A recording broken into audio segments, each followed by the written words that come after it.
BVHC, the frequency.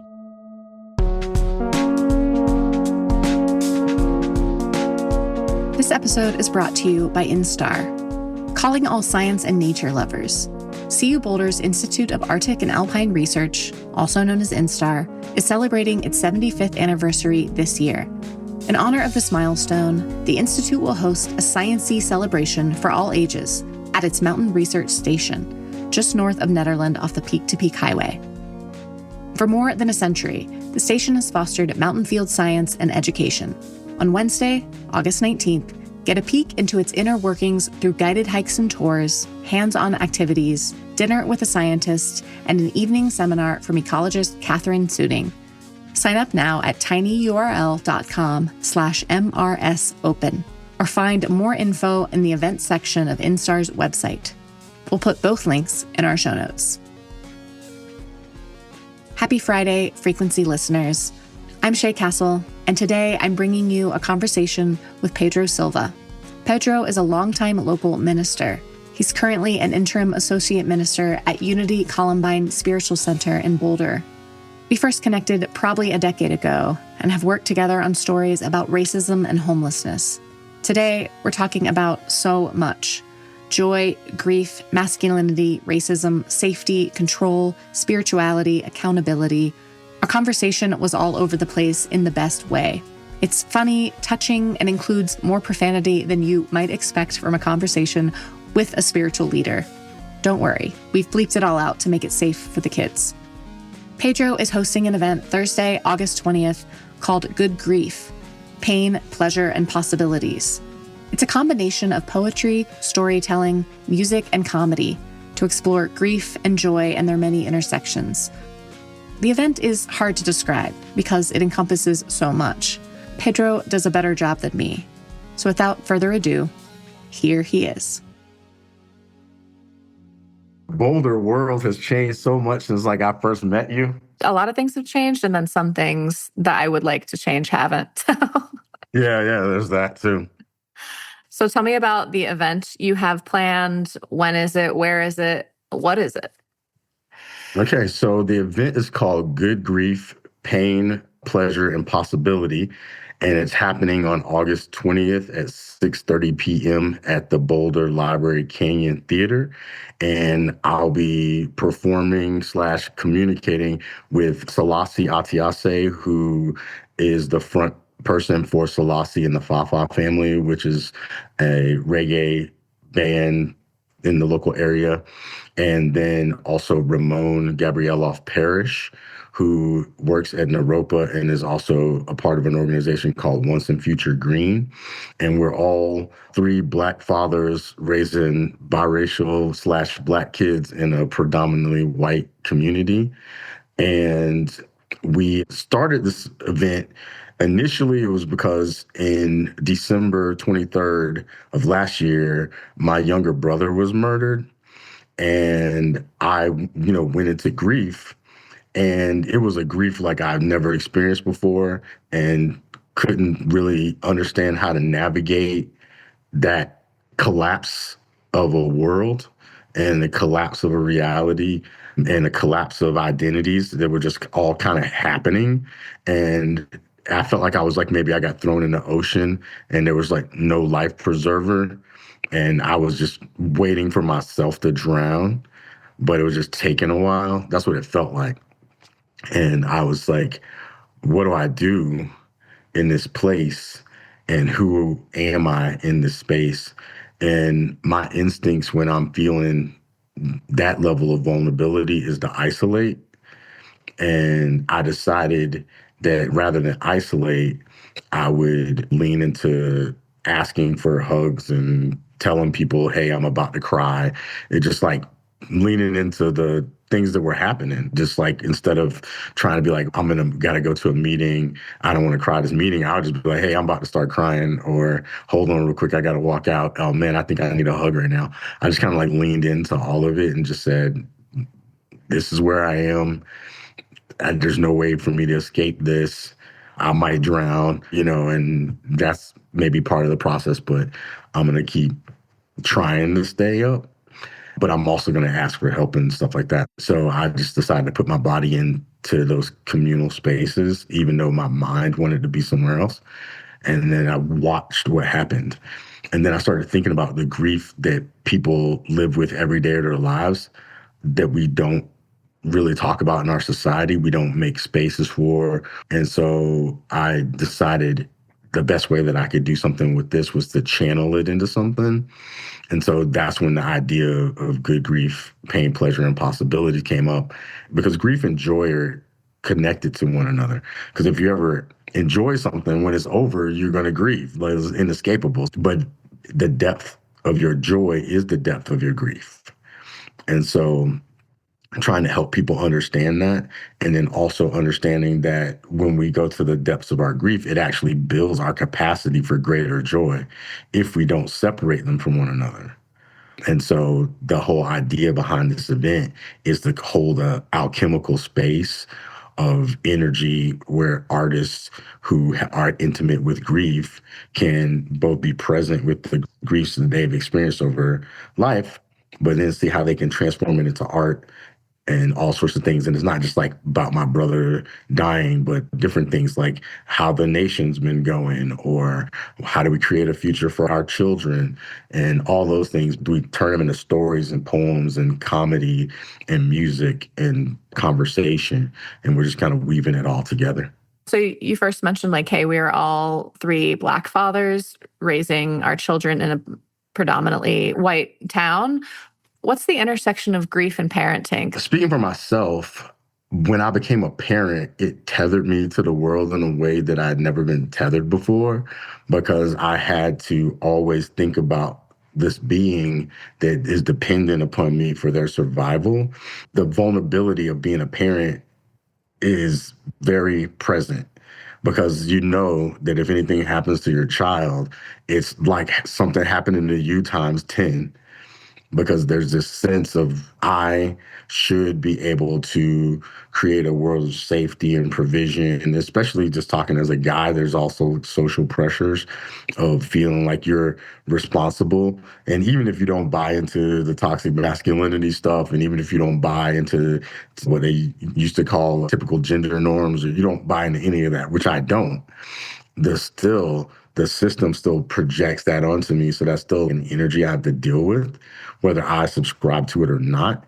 And then it's also an energy that my children are exposed to. So they will also generate expectations of me from societal norms. And so I have to hold that while simultaneously trying to care for them and provide for them, and to be a listening ear or a corrective person in their life, and all sorts of things, So it's just a very vulnerable situation to put yourself in. The thought of anything happening to your child is devastating, even if they were in the safest environment. I remember the first time my oldest got stung by a bee. It was like something went through me. I had never experienced it before. It was my first time in that situation. And she was like, "Ah." She was holding her finger. And it felt, this energy was moving through me like, no, my child should never get stung by a bee, which is like completely unreasonable. but the feeling was there, and I was watching it like, what in the world am I thinking? Like, why is this energy moving through me as if I should have been able to stop her from getting a bee sting? And so that's like resonant all the time. But then when you couple that with, at least speaking for myself, but I know that my friends feel the same way, when you're a Black person and you're raising children, and regardless of how progressive or whatever people think they are, we're all subject to the kind of collective conscious and unconscious about all of these things. And even if you have really close friends from different races who love your children like as close as they possibly can, we all are inside of a society that does not hold certain children in the same regard. And so that. And so when your children are like, can I do this and can I do that? You're also mindful that you're sending them out into a world where they might not be safe, not just because they're just kids playing and being in the forest or whatever, but they might not be safe because there may be someone who takes it upon themselves to say something to them. When you think about it, you want them to live in their power, as I want my children to live in their power. I want them to live into their deepest compassion and passion and all the things that make them human. So yeah, it's an interesting tension to hold. So what can people expect from this event? They can expect engagement. We're going to be weaving in conversation with our comedy, music, poetry, and storytelling. So it'll be on some level, it will be as if they're witnessing these three guys talking about grief and their different ways of approaching it and then transforming it into art. But then at the same time, there's going to be a point where people can share and talk and things like that. But I want people to bring their raw selves to the space, because when we get down to it, being human is very simple. We kind of all do it the same way. We might do it in different degrees, but it's the same stuff going on, same ingredients. I one time lost a dog. And when my dog died, I had no earthly idea how much that would make me fall apart. I was completely shocked because I didn't even want the dog. So it was kind of like, what? And so if somebody could have something like that, like something like losing a dog, losing a job, or losing a relationship, and then, or whatever the case may be, because what ends up happening is humans, I think in order to move through our lives, we project futures. And then we try to move toward that future. And that's just kind of what keeps us going on a lower level, right? And whenever something doesn't match, that future collapses. And it could be a little thing or a big thing. Like I grieved losing a coupon last night for a $5 movie because I didn't know it expired on the East Coast time. I thought it expired in the time zone I was in. And I didn't grieve a long time, but I was like, damn it, now I'm going to pay $23. And then I felt that for a second and I witnessed it. I said, oh, look at this, and we do that on a lot of different things. So it's nothing too small, nothing too large.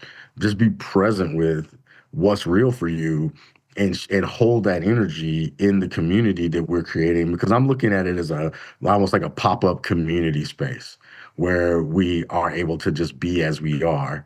I personally believe that art turns chaos into culture, and that whenever we see these chaotic seasons like we're in now, or the little micro chaotic seasons that we experience in our own lives, there's a way to transmute it, alchemize it, transform it through creativity. And so this is like an opportunity to just be alive, like fully alive with everything that's there, all the mess, all the chaos, and knowing that through the creative principle that we'll show through poetry and art and storytelling and stuff like that, that anybody can do that. And we might even try to create a piece through all of us in community, whether it's a song or whether it's a poem or something like that. We'll try to create something in real time to show that we're all doing this together. And we always are. It's just whether we're doing it consciously or not. I want to ask a question that I think I know the answer to, but I will ask anyway. Is like, who is this event for? Is it for people exploring grief? Is it for people exploring parenting? Is it for white people? Is it for people of color? Like, what's It's for everybody. Audience? It's for humans. It's for humans, because we're all going through stuff. It so happens that the three of us are Black dudes, and it was born out of a specific grief on my part with my brother, but then I invited friends to be a part of it as a community thing. And it's just for us to be present with the realities that are emerging for all of us in different ways. And it's informed by our being Black men and multi-diasporic Black men too, because Selassie's from Ghana, Ramon's American, and then my dad's from Africa and my mom's from America. So we kind of have like a spread of the diaspora experience. So obviously it's informed by that. But like I said, all of us live in a context that's informed by everything. And from a spiritual and philosophical standpoint, I don't really believe in separation. I believe in denial of unity, but I don't believe in separation as a reality. I think that we can put effort into denying our oneness because we're creative. So we can create an illusion of what if we weren't all connected? What if we all weren't one? And we can make a art piece, which is what our world seems to look like right now. a bad interpretation of reality, but we can also create better interpretations of reality that more mirror the fundamental truth that we're all connected, you know? There's nothing that isn't, and that is our reality. I read somewhere that it says free will is what you do with what happens to you. So this is what we're doing. Yeah, Jean-Paul Sartre. What's been some of the most impactful part of putting this together and working with these other men? Recently, I wrote or actually made a video called Deconstructing the Good Man Myth. And it was kind of born out of this idea that what people call a good man in our society is a moving target, and that a lot of men look outside of themselves for signs of whether they're doing man right. And when they do that, they're vacating the premises of their own being. And then by looking outside themselves all the time, and then they're largely performing what they think manhood is in the world to the detriment of everyone. Because also they're vacating themselves, so they're functionally empty. And then they look outside themselves, so they need validation and approval and all sorts of stuff that make them feel like they're doing man right. And then that means other people have to perform and be a certain way for them to feel validated. So it's like a very toxic, harmful situation. And these guys are not like that. These guys are just present with their children. They're gentle and creative, but also fierce and bold in their different ways. And they all know that the real thing is just being the person that you need to be for the moment that you're in with the people that you're with. And that means that you're constantly being reshaped and recreated while holding on to an idea of consciousness and intention and things like that. Rips up that illusion of autonomy too, because it's reshaped itself. And even from the beginning, when I first decided I wanted to do it, there were some other people that were involved at first, and it kind of just moved around and evolved where it became the three of us guys. And the whole time I had to be with it, because I was committed to doing it, even if I was the only person. And I eventually was like, oh, guess it's just me. But I was committed to it. But it was also life was creating it too. It is cool to watch, and I'm really looking forward to it being birthed into the world that day. And I'm kind of treating it like a child, I guess. That's why I said birth. Like it's three guy mothers. Three Men and a Baby, the redo, the sequel. Oh yeah. I love it. And I mean, it's just such a reminder of like when things are chaotic, a lot of people have a tendency to lock down, to control as much as possible, because that's one way to deal with chaos. It doesn't work, and in my opinion, and it's a lot of energy that's wasted. But Right. This is the other thing to do is like, all right, we're going to stay flowy. We're going to relax. We're going to see what happens and adapt.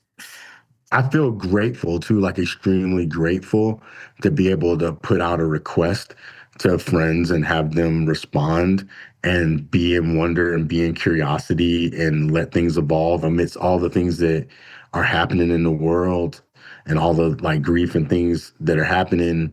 We get to also create some meaning out of it. Like even things like what's happening in Mississippi with Nolan Wells and that whole thing, that's been in my heart like so much for some of the similar reasons, like the circumstances he was in, and then mirror some of the situations that our children might find themselves in.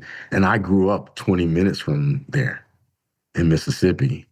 So I used to go to his town to get donuts. And I just told people yesterday that his town is the Boulder of Mississippi. It's a place where you think like, oh, well, people are more open-minded here and less like segregated and things like that. So it's hard to watch that thing unfolding in that place. What else should I be asking you about the event or anything else? Obviously, this is about the event, but what else should we be talking about that we haven't? It's at 6:30 on August 20th at the Boulder Library Canyon Theater. Good grief, pain, pleasure, and possibilities. And think about it. I said pain, I said pleasure, and I said possibilities. So all of that's in there. We need to bring more questions to spaces without thinking that the answers that emerge are the final answer. And that's the vibe that I want to bring to the space. I don't want people to come to the thing and go, hey, we figured out grief and joy, and now we're going to all be walking out of here as gurus or something. We figured out that we can't figure it out, but that we can create. And that through community and creativity, we can build better worlds. And sometimes those worlds don't last a long time. We create these kind of false, static ideas for safety. And those things end up robbing us of real life. Like you have a meal, the person prepares it, brings it before you, you're like, oh my God, it's beautiful. I love it. It looks so amazing. But the fulfillment of it is its end of you eating it and swallowing it and turning it into. That's the fulfillment of the meal. It's like, if it doesn't go through that process, what's the point? And if you don't do anything, if you just stare at it forever, being like, I never want you to change, life itself will just let it shrink up, mold, turn into mush, and then it'll still be mush in the end, whether you enjoy it and eat it or you just sit there and stare at it. The same thing's gonna happen. It's just quicker or slower. You know what I mean? But it's just like, that's part of being in this human experience. It's like, how do you enjoy all of it? This denial has gotten us but so far.